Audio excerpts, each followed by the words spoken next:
स्वागत करता हूं। धन्यवाद।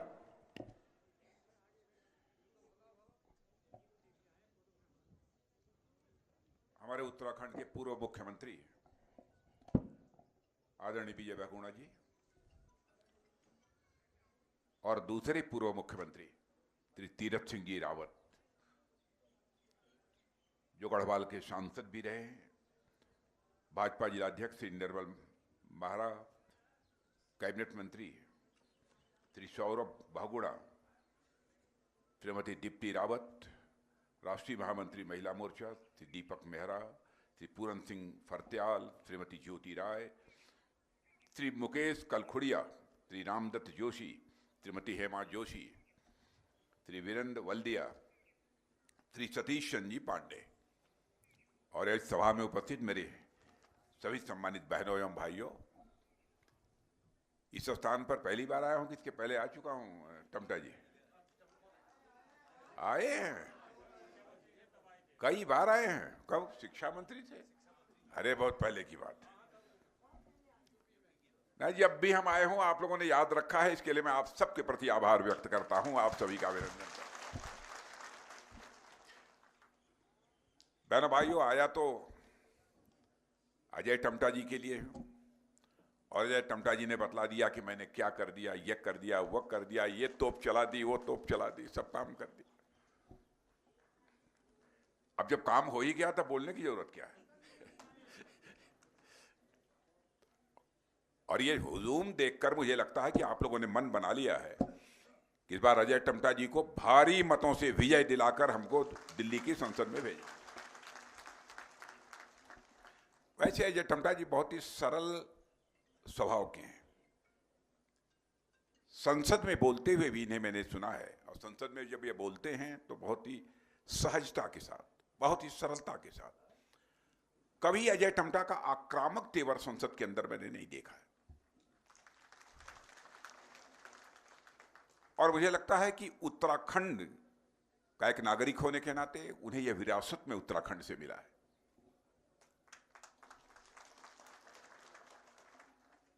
और आप जानते हैं कि भारतीय जनता पार्टी 2014 से मोदी जी के नेतृत्व में इस देश में सरकार चला रही है।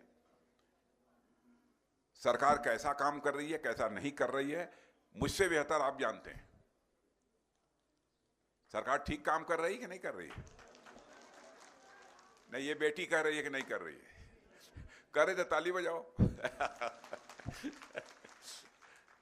इधर भी सरकार ठीक काम कर रही है, बहुत अच्छा। बहनों भाइयों, आप सीमावर्ती क्षेत्र के रहने वाले हैं, सीमा बहुत ही नजदीक है आप लोगों के। कांग्रेस की हुकूमत की याद दिलाना चाहता हूं।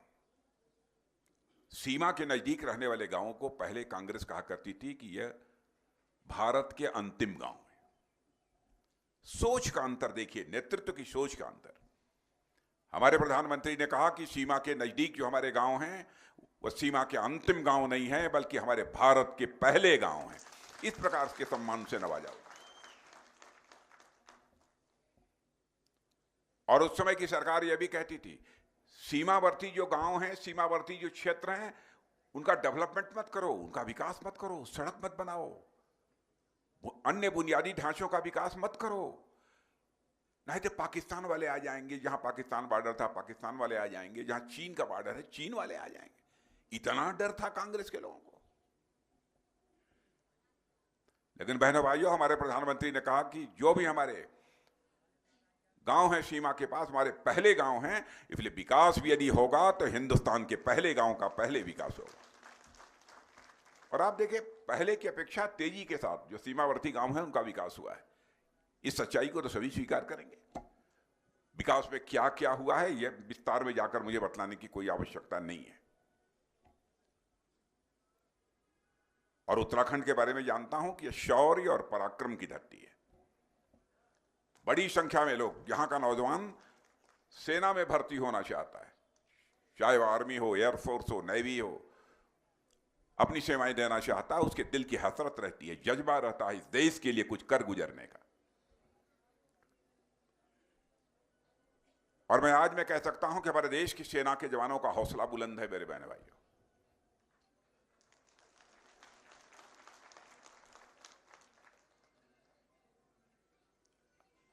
अब ऐसा नहीं है कि कोई आंख दिखाकर निकल जाए। वैसे भारत तो अपने सारे पड़ोसियों के साथ अच्छे रिश्ते बनाकर रखना चाहता है, क्या पूरे विश्व के साथ ही अपने अच्छे रिश्ते बनाकर रखना चाहता है। क्योंकि हमारे आदरणीय अटल बिहारी वाजपेयी जी भी बराबर कहते थे, याद रखिएगा, जिंदगी में दोस्त तो बदल जाते हैं लेकिन पड़ोसी कभी नहीं बदलता है। इसलिए बराबर पड़ोसियों के साथ अच्छे रिश्ते बनाकर रखिए। और मैं आप लोगों से भी कहूंगा, आप लोग भी अपने पड़ोसियों से अच्छे रिश्ते रहा करिए, अच्छे रिश्ते रखने चाहिए। लेकिन मान लीजिए कभी किसी ने गड़बड़ किया, कुछ टुन टान की, तो उसका जो है जवाब देने की क्षमता भी हमारे भारत के सेना के जवानों में। लेकिन हम ऐसा चाहते नहीं, हम तो अच्छे रिश्ते बनाकर रखना चाहते हैं। अब देखिए, छोटी सी बात, हमारे सेना के जवान 40-50 वर्षों से मांग करते 50 वर्षों से मांग करते चले आ रहे थे, हमको 1 रैंक 1 पेंशन दे दीजिए। क्या था कांग्रेस की सरकार को, नहीं दिया। और कहते थे, बीच में यह करना शुरू कर दिया था, 500 करोड़ रुपए का प्रोविजन कर देते थे बजट में, और कह देते थे आपको 1 रैंक 1 पेंशन मिलेगा। माने सेना में जो भर्ती रहे हमारे पूर्व सैनिकों को भी लॉलीपॉप दे रही थी ये कांग्रेस। लेकिन बहनों भाइयों, 2014 में सरकार बनने के बाद हमारे प्रधानमंत्री का फैसला था, उन्होंने घोषणा कर दी, उसके पहले ही हरियाणा की एक सभा में, मैं यदि प्रधानमंत्री बनूंगा, हमारी सरकार बनेगी, तो चुटकी बजाकर मैं 1 रैंक 1 पेंशन को लागू कर दूंगा। लागू कर दिया। लगभग 1 लाख करोड़ के आसपास जो कुछ भी दिया जा सकता है हमने देने की कोशिश की है। वैसे सेना के जवानों के शौर्य और पराक्रम को धन दौलत के आधार पर नहीं आंका जा सकता, इस आधार पर मूल्यांकन नहीं किया जा सकता। जितना भी करिए कम है।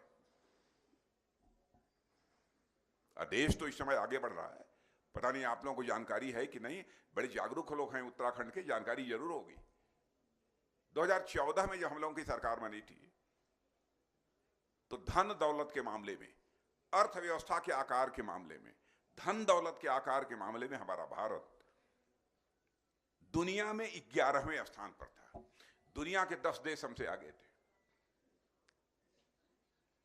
और आज आपको जानकर खुशी होगी कि हमारा भारत 2014 में, जो आज के 10 वर्ष पहले अर्थव्यवस्था के आकार के मामले में दुनिया में 11वें स्थान पर था, आज वह जंप लेकर 5वें स्थान पर आकर खड़ा हो गया। मेरे बहन भाई,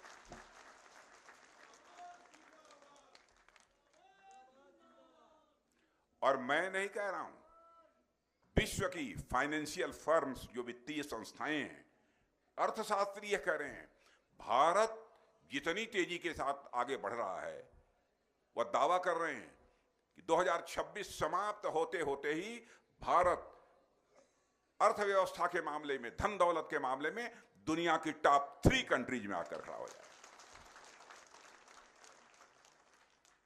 और बहनों भाइयों, आपको जानकर आश्चर्य होगा कि अब तो अर्थशास्त्री अभी कहने लगे कि साहब, अभी सच्चाई को भी नकारा नहीं जा सकता है कि 2070 समाप्त होने के पहले ही हमारा यह भारत दुनिया का सबसे धनवान देश बन जाएगा। बहनों भाइयों, यानी भारत विश्व की महाशक्ति बनने की ओर तेजी से आगे बढ़ चुका है।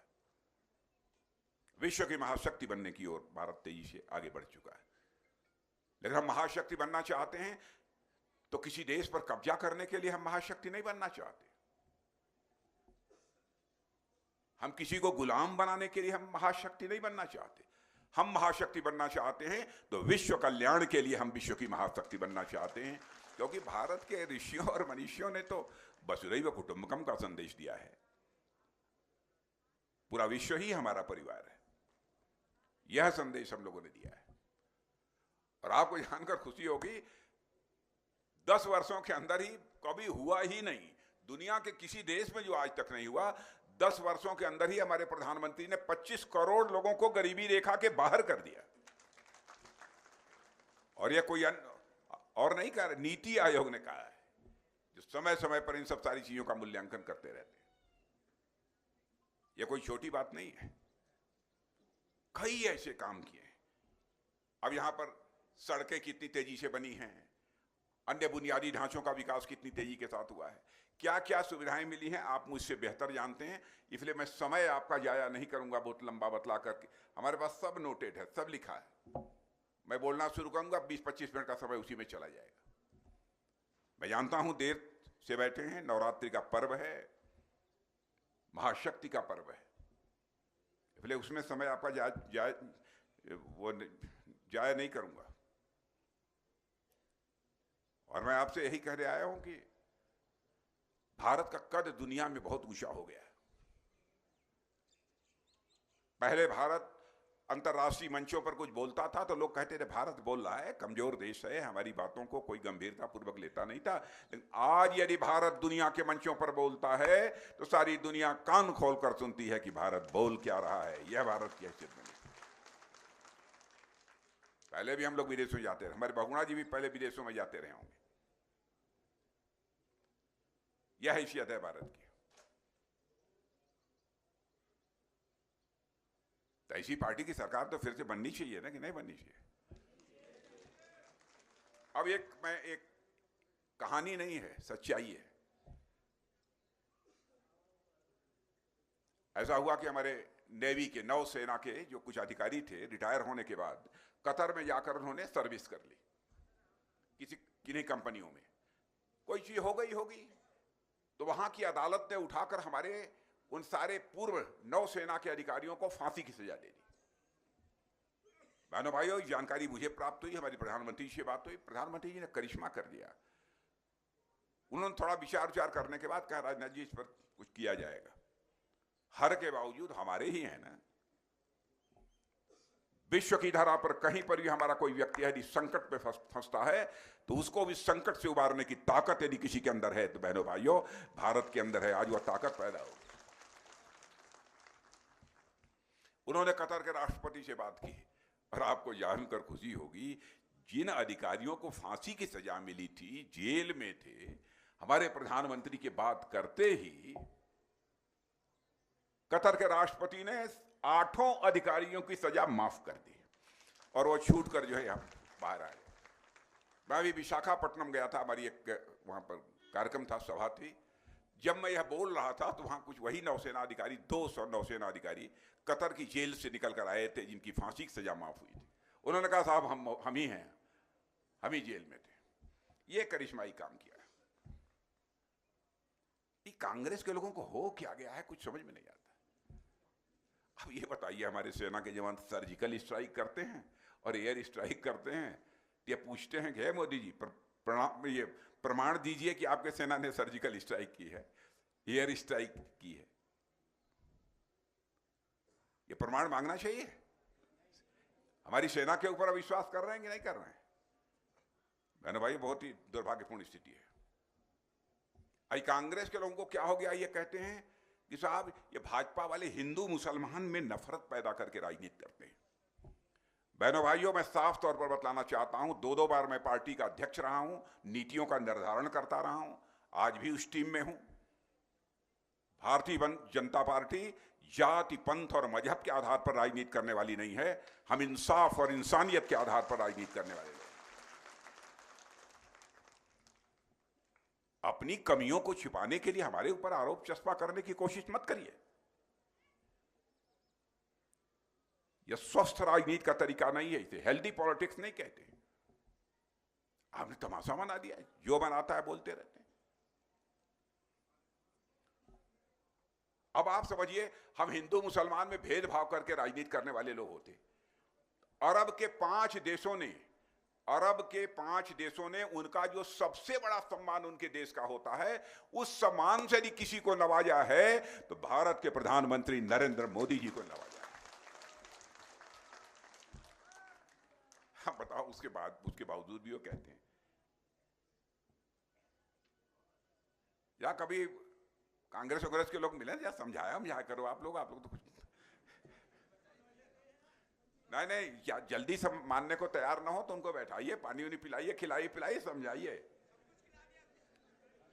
बताया है, कहिए कि हो गया, बहुत दिन हो गए। अब ये आप समझिए, रक्षा मामलों में घोटाला होता था। बहनों भाइयों, यह बतलाइए कि 10 वर्षों में रक्षा मामले में कोई घोटाला हुआ है? नहीं हुआ है। इनके मंत्रियों को जेल की हवा खानी पड़ी थी, मालूम है कि नहीं? कांग्रेस के। हमारे यहां कोई जेल गया? किसी मंत्री पर आरोप लगा? अजय टमटा पर किसी मां के लाल ने कोई आरोप लगाने की हिम्मत कर पाई? यह है हमारा चरित्र। और मैं बतलाना चाहता हूं, भ्रष्टाचार या भाषण देकर समाप्त नहीं होगा। सिस्टम में बदलाव लाना पड़ेगा, व्यवस्था में बदलाव लाना पड़ेगा।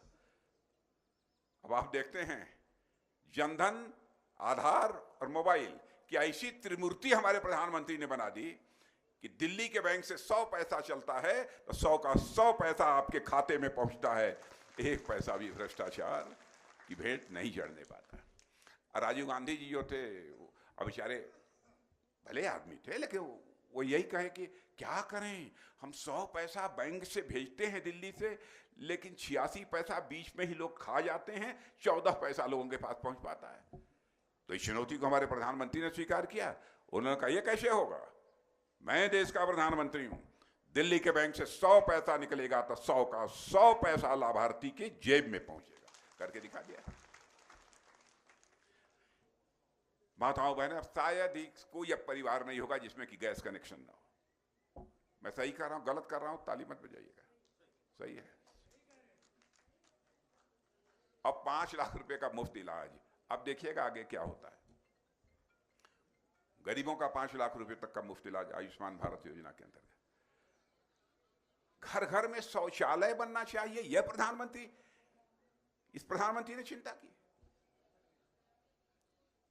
अब ये बहनें बैठी हैं, उनको कहना चाहिए चिंता मत करो, यही लोग नहीं, अब आपका भी भारत की संसद और विधानमंडलों में 33% का रिजर्वेशन हो गया है। आपको भी टिकट देना ही देना पड़ेगा,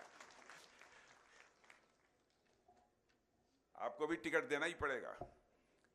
अभी जो तैयारी करिए जरा।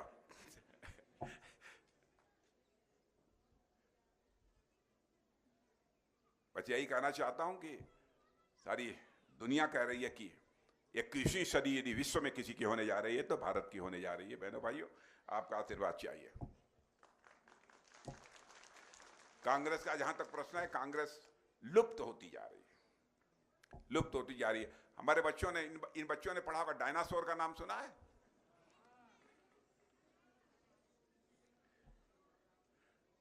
डायनासोर का नाम सुना है? कितने लोगों ने सुना है? डायनासोर देखा है? नहीं देखा है। जैसे इस धरती से डायनासोर लुप्त हो गया है, वैसे ही कांग्रेस अब लुप्त होती जा रही है।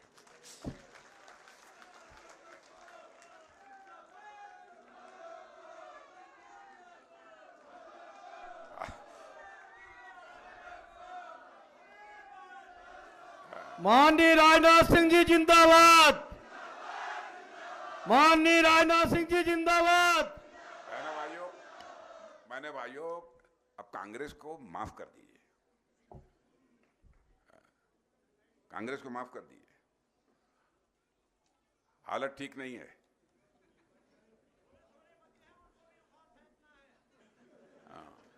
नहीं, हरीश रावत जी ने भी जब कह दिया, कांग्रेस के नेता ने, मैं बहुत सम्मान करता हूं उनका, उन्होंने कह दिया कांग्रेस अब सुस्त पड़ गई है, पस्त पड़ गई है।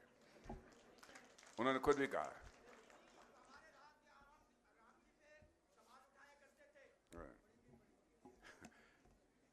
हालत ये कांग्रेस की हो गई है। अब ये कांग्रेस का जहां तक सवाल है, ठीक है, और कहीं थोड़ा बहुत रह ले, लेकिन इतनी बात मैं जरूर कह सकता हूं, पहाड़ चढ़ने की कुव्वत अब कांग्रेस के पास नहीं बची है।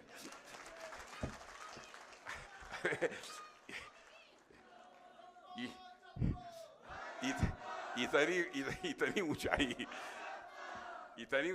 अब कांग्रेस नहीं चढ़ सकती।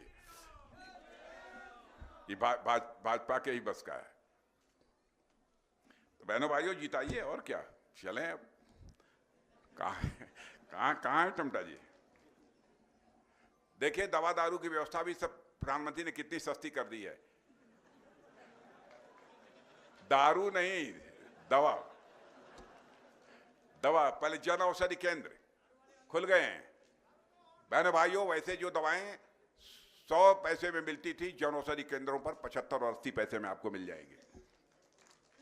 कई काम किए हैं। अच्छा ये बताइए, 5 किलो मुफ्त राशन मिल रहा है कि नहीं? देखिए सही बतलाइएगा, पक्का मिल रहा है ना? लेकिन आप लोग भी गजब हैं, एक एक परिवार में 3-3, 4-4, 5-5 लोग ले लेते हैं। पकड़ लिया ना, पकड़ लिया ना। और इतना नहीं कर, खाते भी हैं, बच जाता है तो बेच भी देते हैं। कहे मोदी जी आपने दिया था, आप ले जाइए। बताइए कहां ऐसी सरकार मिलेगी?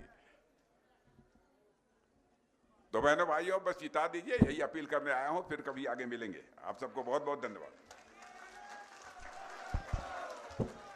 माननीय राजनाथ सिंह जी ने हम सबका मार्गदर्शन किया और हम सबको उद्बोधन किया।